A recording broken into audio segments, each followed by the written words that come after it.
കർഷകർക്കൊരു സന്തോഷവാർത്ത. അഗ്രോ ഹോമിയോപ്പതിയെ പരിപോഷിപ്പിക്കാൻ കേന്ദ്ര ആയുഷ് മന്ത്രാലയത്തിന് കീഴിലുള്ള central council for research in ഹോമിയോപ്പതിയും ഇന്ത്യയിലെ കാർഷിക ഗവേഷണ രംഗത്തെ പരമോന്നത സ്ഥാപനങ്ങളായ ഇന്ത്യൻ കൗൺസിൽ ഓഫ് അഗ്രികൾച്ചറൽ റിസർച്ചും ഇന്ത്യൻ അഗ്രികൾച്ചറൽ റിസർച്ച് ഇൻസ്റ്റിറ്റ്യൂട്ടും സംയുക്തമായി അഗ്രോ ഹോമിയോപ്പതി ഗവേഷണങ്ങൾക്കുള്ള ധാരണാപത്രം ഒപ്പുവെച്ചു.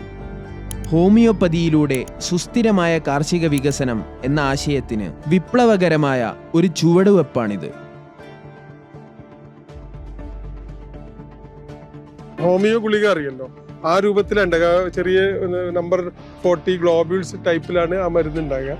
വെള്ളത്തിൽ ചേർത്തിട്ട് ഒരു 3 ലിറ്റർ വെള്ളത്തിൽ 50 ഗുളിക എന്നുള്ള രൂപത്തിൽ കലക്കിയതിന് ശേഷം അത് ആ തൈയുടെ മുരട്ടിൽ ഒഴിച്ചു കൊടുത്താൽ തന്നെ നല്ല ഫലം കിട്ടും. ഈ മരുന്ന് വെച്ച് കഴിഞ്ഞാൽ പിന്നെ ഒരു വളത്തിന്റെ ആവശ്യമില്ല.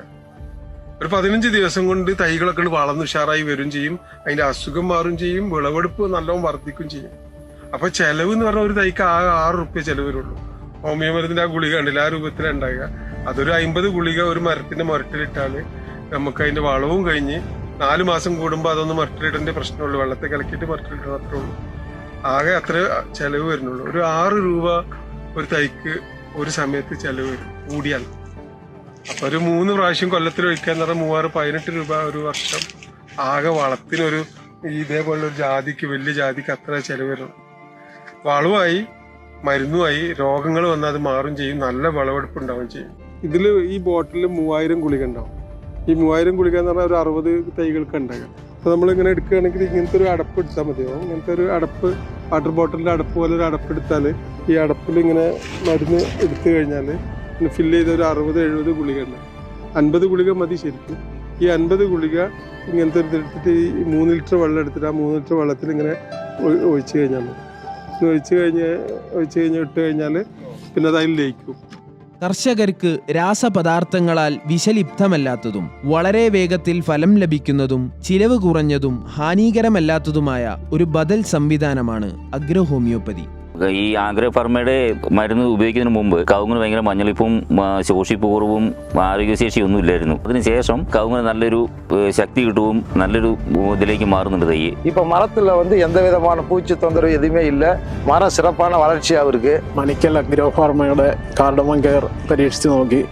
ഇപ്പം അത് ഒരു നന്നായിട്ട് ജയിച്ചു. ഇപ്പം ഈ കൊല്ലം ഇപ്പം നല്ല കളവും സാമാന്യം നല്ലൊരു ഗ്രോത്ത് ഉണ്ടായി.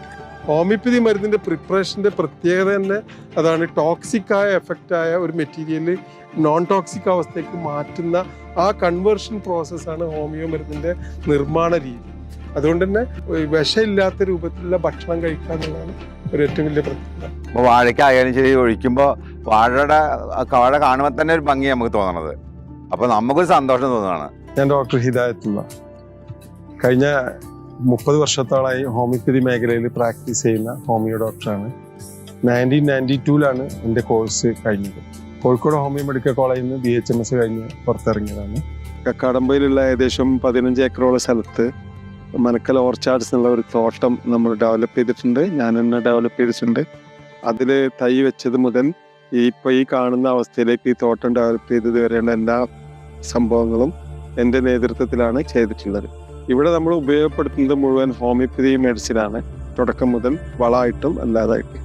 അങ്ങനെ നമുക്ക് മനക്കൽ ആഗ്രോ ഫാർമക്ക് വേണ്ടിയിട്ട് ഒരു 12ഓളം മെഡിസിനുകൾ ഇറക്കാൻ കഴിഞ്ഞിട്ടുണ്ട്. ഹോമിയോപ്പതിയുടെ പ്രസക്തി എപ്പോഴും വിട്ടുമാറാത്ത രോഗങ്ങളിലും സങ്കീർണ രോഗാവസ്ഥകളിലുമാണ്. അതങ്ങനെയാണ് ഉത്ഭവിച്ചതും വളർന്നു വന്നതും ഇപ്പോൾ തുടർന്നു പോകുന്നതും അങ്ങനെ തന്നെ. ഹോമിയോപ്പതി ഒരു സമ്പൂർണ്ണ വൈദ്യശാസ്ത്രമാണ്. മനുഷ്യർക്ക് മാത്രമായി അത് പരിമിതപ്പെടുത്തരുത്, മറിച്ച് സസ്യമൃഗാദികളടങ്ങുന്ന എല്ലാ ജീവജാലങ്ങൾക്കും അത് ഉപയോഗപ്രദമാണ്. I have no wish to be a hero or a great reformer. I desire no glory.